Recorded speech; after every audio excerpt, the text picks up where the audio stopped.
बिस्मिल्लाहिर्रहमानिर्रहीम। अस्सलाम वालेकुम नाज़रीन, उम्मीद करता हूँ आप तमाम लोग खैरियत से होंगे। पहली खबर, तहरीक इंसाफ वाले जो छोड़ गए हैं वापस आएंगे। किसने कहा, कहाँ कहा और इसके पीछे बैकग्राउंड क्या है समझना बहुत ज़रूरी है, बहुत बड़ी डेवलपमेंट है। नंबर 2, कल खबर मानेका साहब का इंटरव्यू शाहजेब खान ज़ादा साहब को, आज तक उस इंटरव्यू की बाज़गश्त, उसके ऊपर बहस, उसके ऊपर लड़ाई झगड़े जारी हैं। अभी तक मामला चल रहे हैं। सियासी जमात खुलकर एक तो सामने आगे डिफेंड करने, मुस्लिम मुस्लिम लीग नून के रहनुमा जो हैं उन्होंने तो प्रेस कॉन्फ्रेंस खड़का दी इसके ऊपर बात करते हुए। अब मैं इसके ऊपर अगर डिटेल में उनके अपने करेक्टर के ऊपर बात करूं तो भी गलत है, क्योंकि फिर अगर इमरान खान साहब का जाती मामला था, इमरान खान साहब की जाती और निजी जिंदगी है, तो इसी तरह उनकी जाती और निजी जिंदगी को भी जाती और निजी रखा जाना चाहिए। लिहाजा मैं उसके ऊपर कॉमेंट नहीं करूंगा। कुछ कमेंट्स इमरान खान साहब का पैगाम और उसके अंदर नवाज शरीफ साहब की स्टेटमेंट, इनके ऊपर बात जरूर की जानी चाहिए। ऑब्वियसली वी नो दैट कि इमरान खान साहब चेयरमैन तहरीक इंसाफ और साबिका वज़ीर-ए-आज़म पाकिस्तान को, उनको जेल में टीवी अलाउड है। वी नो दैट, अब हमें मल्टीपल सोर्सेज से है कि उनके पास टीवी है। उन्होंने इंटरव्यू देखा नहीं देखा मुझे नहीं पता, लेकिन ऑब्वियसली उनके नॉलेज में ये होगा कि ये इंटरव्यू खबर मानेका साहब ने दिया है, इस किस्म की गुफ्तगू की है, ब्ला ब्ला ब्ला ब्ला। उसके ऊपर आज उनका कमेंट आ गया और ये मोस्ट रेलेवेंट कमेंट है। दो लोग हैं जिनके कमेंट का मैं उम्मीद कर रहा था कि ये कमेंट आएंगे, एक बुशरा बीबी है और एक इमरान खान साहब है। इमरान खान साहब का कमेंट आ चुका है। इमरान खान साहब के वकील शेर अफजल मरवत साहब, पीटीआई के आजकल वो हर दिल की धड़कन बने हुए तहरीक इंसाफ के कारकुनान की, शेर अफजल मरवत साहब की मुलाकात हुई इमरान खान साहब से। उस मुलाकात में उसके ऊपर एक बड़ा सादा, छोटा, ब्रीफ और बड़ा ग्रेसफुल कमेंट किया है इमरान खान साहब ने, और किसी भी जी शौर को, किसी भी महजब आदमी को इसी तरह का कमेंट करना चाहिए था। ऑब्वियसली इसके ऊपर वकील की गुफ्तगू उनकी की ज्यादा हुई होगी, लेकिन बाहर आकर उन्होंने पैगाम ये दिया है कि इमरान खान साहब ऑब्वियसली ये अपने वोटर्स के लिए है, उनके चाहने वालों के लिए पैगाम है कि कोई जिन्होंने ये हर्ट हुए जो सारी सिचुएशन से, तो उन्होंने जनाब उसके ऊपर पैगाम दिया कि खबर मानेका साहब झूठ बोल रहे हैं। End of the story. कोई इससे फर्दर डिटेल में कमेंट नहीं किया, कोई इसके ऊपर ड्रैग नहीं किया, कोई इसके बारे से आपको सबाक के ऊपर बात नहीं की। उन्होंने कहा खबर मानेका साहब झूठ बोल रहे हैं। मैं बार बार कहता हूं कि इसके ऊपर बहुत ज़्यादा बात करके हम खुद शरीक जुर्म बनते जा रहे हैं ना, कि हम इसका प्रचार कर रहे हैं। इसी तरह नवाज शरीफ साहब आज अदालत में पेश हुए और वहां पर शहबाज शरीफ साहब उनके साथ बैठे हुए थे। उनसे भी एक सहाफ़ी ने सवाल पूछा ये, और उन सहाफ़ी का नाम है हसन अयूब साहब। हसन अयूब साहब ने नवाज शरीफ साहब से ये सवाल पूछा कि जी देखें वो इंटरव्यू आपने देखा रात को, एवरीथिंग। उसके ऊपर नवाज शरीफ साहब ने कमेंट किया कि इस सारे मामले के बाद इमरान खान साहब को रियासत मदीना का नाम नहीं लेना चाहिए। यहाँ पर वो खामोश हो गए। हसन अयूब साहब ने फिर इसको ड्रैग किया, फिर अपनी ख्वाहिशात या उसका कोई भी आप कह लीजिए कि उस तरफ ले गए वो, कि देखिए जी इस तरह के गुल खिलाए हैं, ये किया है, वो किया है। उसके ऊपर भी नवाज शरीफ साहब ने कोई बहुत डिटेल में दोबारा कमेंट नहीं किया। उन्होंने कहा जो मैंने कमेंट करना था बस दैट्स इट, कर दिया मैंने comment, end of the story. आगे चलिए, मैं भी इसको यहाँ के यहाँ इस मामले को छोड़ के फास्ट फॉरवर्ड पे आगे चलूंगा। एज ए सेड अर्लियर कि इस मामले के ऊपर जितनी हम लोग बात करेंगे सब के सब हम शरीक जुर्म होंगे, क्योंकि प्रचार तो फिर उसी मामले का हम कर रहे हैं। आगे एक बहुत अहम स्टेटमेंट कि तहरीक इंसाफ जो लोग छोड़ गए हैं वो सब के सब वापस आएंगे। अब वो वापस आएंगे नहीं आएंगे वो तो जिस बंदे ने कहा है वो आगे आपको आइडिया होगा। तो उसकी क्रेडिबिलिटी मैं मानता हूं कि उनकी स्टेटमेंट्स में क्रेडिबिलिटी है। मैं मानता हूं कि उनके पास सियासी शौर इस कदर है कि उनकी बात को मैं क्रेडिबल मानता हूं। और नंबर 2, यहाँ पर सवाल ये पैदा होता है कि जो लोग वापस आएंगे, अभी रिसेंट भी कैंपेन चल रही थी असद उमर साहब और ब्ला ब्ला लोगों के नाम लिख करके, अगर ये वापस आते हैं तो क्या इनको पीटीआई एक्सेप्ट करेगी या नहीं करेगी। लेकिन पीटीआई का वोटर तो मुझे नहीं लगता कि एक्सेप्ट करने के मूड में है, लेकिन सियासी जमात है और सियासत के अंदर सब होता है। इसमें इट्स वर्ल्ड ऑफ पॉसिबिलिटीज, इसमें everything is possible in politics. तो खैर आज गैर रस्मी गुफ्तगू हुई है परवेज इलाही साहब की। उसमें उन्होंने इलेक्शन के बारे में कुछ प्लान्स, अपने जो अपने पत्ते हैं तहरीक इंसाफ के, कुछ पत्ते शो किए और वो बड़े काम के पत्ते हैं। सबसे पहला पत्ता तो तहरीक इंसाफ पूरे मुल्क की हर हल्के से अपने उम्मीदवार उतारेगी, फुल फ्लज इलेक्शन की तैयारी है। अब इसके बाद मेरे जैसे बहुत सारे लोग जो थे कि तहरीक इंसाफ के दोस्तों से जो राब्ते में थे, उनसे सवाल पूछा करते थे कि यार जिस किस्म का क्रैकडाउन चल रहा है आप लोग की सियासी जमात के ऊपर, आप लोग इलेक्शन कैसे लड़ेंगे, क्या करोगे, how is it possible for you guys to contest election. तो उसका जवाब आज परवेज इलाही साहब ने गैर रस्मी गुफ्तगू करते हुए सहाफियों से उसका जवाब दिया।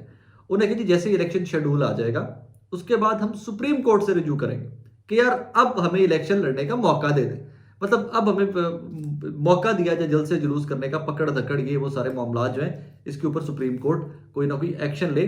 और परवेज इलाही साहब बड़े पॉजिटिव हैं कि इसके ऊपर कोई ना कोई सुप्रीम कोर्ट जो है, उनकी अंडरस्टैंडिंग ये है परवेज इलाही साहब की कि इसके ऊपर सुप्रीम कोर्ट कुछ ना कुछ डेवलपमेंट जो है वो सुप्रीम कोर्ट के एंड पे होगी। ये बहुत बड़ा पत्ता है, ये बहुत बड़ा कार्ड है जो आज तहरीक इंसाफ ने और उनके प्रेसिडेंट ने शो किया है। अब इसमें एक चीज भूलिएगा मत, परवेज इलाही साहब जेल में है तो इमरान खान साहब भी जेल में है, और मैं ये मानने से कासिर हूं कि इस लेवल की सियासी जमात के, इस लेवल के लीडरान के रवाबित ना हो, इनकी मुलाकातें ना सही तो कम से कम मैसेजिंग या किसी तरह से पैगाम रसानी ना, और ये एक पेज के ऊपर हो, मैं ये मानने से कासिर हूं।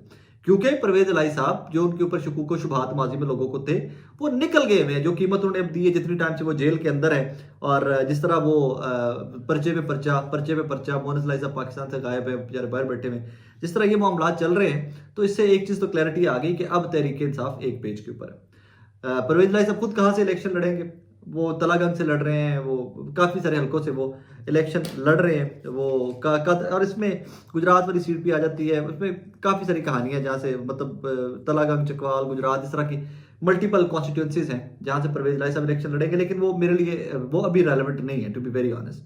मेरे लिए रेलेवेंट उनकी स्टेटमेंट्स हैं चंद। एक तो उन्होंने इसके ऊपर कमेंट किया, जनाब जो इंटरव्यू था खबर मानेका साहब का, उन्होंने कहा यार अपने घर के मामलात खबर मानेका साहब को जेब नहीं देता था कि वो यूं आके टीवी के ऊपर डिस्कस करते। अगर आपने जरूरत करनी थी, इंटरव्यू देना था आपने, तो फिर जब हुकूमत थी इमरान खान साहब की तब इंटरव्यू देते। मैं पहले कहा, मैंने कल रात से कह रहा हूँ, खबर मानेका साहब ये इंटरव्यू देते जब इमरान खान की गवर्नमेंट थी। खबर मानेका साहब ये इंटरव्यू देते जब अभी इलेक्शन नहीं हुए थे 18 के, उससे पहले जब शादी होगी तो फौरन बाद इंटरव्यू देते। मैं ठोक बजा के साथ खड़ा था, तब ठीक मामला था, तब बात बनती थी, तब समझ आती थी। 6 साल 3.5 साल वो इक़्तिदार के एंजॉय करके, पर्क्स एंजॉय करके, और फिर एंड में आके इसके ऊपर गुफ्तगू डजंट मेक सेंस, समझ नहीं आती इसके ऊपर। हाँ, अब इस पे आज ये टेक्निकल बात जो है, जो परवेज इलाही साहब की बात से मुझे समझ आई है। परवेज इलाही साहब एक मंजे हुए तरीन सियासतदान है, स्टैब्लिशमेंट के करीब रह के सियासत करने वाले सियासतदान है। I will be very honest, यहाँ पे मुझे थोड़ा सा मौका दीजिए कि मैं खुल के आप लोगों से बात कर सकूं। स्टैब्लिशमेंट के करीब तरीन रह के काम करने वाला खानदान है, उनकी सियासत करने वाला खानदान है।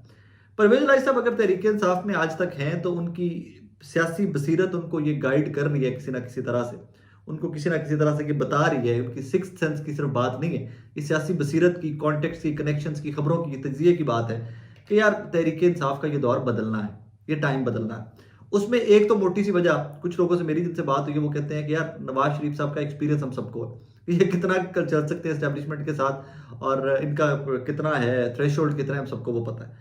उसके बाद वो सेकंड एक और चीज के ऊपर बात करते हैं कि नवाज शरीफ साहब की कैपेसिटी को भी जो पुराने सियासतदान है उन सबको पता है कि मैनेजमेंट की कैपेसिटी किस हद तक है। सो वो बहुत पॉजिटिव नहीं है इस सारे सेटअप को लेकर के, जिस तरह नवाज शरीफ साहब, शहबाज शरीफ साहब, जरदारी साहब, फजलुर रहमान साहब, ये तमाम लोग मिलकर भी हुकूमत बनाए। तो जो पुराने सियासतदान हैं वो कहते हैं कि यार इनके पास कोई जादू का चिराग नहीं है कि ये पाकिस्तान को निकाल लें रातों रात अंधेरों से। रातों रात क्या, सालों के साल भी लगे रहे तो ये अंधेरों से निकाल लेंगे, जिन मुश्किलात में फंसा हुआ पाकिस्तान निकाल नहीं सकते। उसके बाद फिर ऑप्शन क्या है, ये पॉलिटिकल कैलकुलेशन दे रहा हूं मैं आपको। उसके बाद लोगों के पास ऑप्शन फिर वही है जो उनकी जिद बन चुका हुआ है। मैं आज बल्कि इसमें चले रेलेवेंट है, मैं कोट कर देता हूं। मैं आपसे चंद घंटे पहले शेख रोहेल असगर साहब, मुस्लिम लीग नून के एक रहनुमा MNA साहब का, उनके हल्के से आज शो रिकॉर्ड कर रहा था।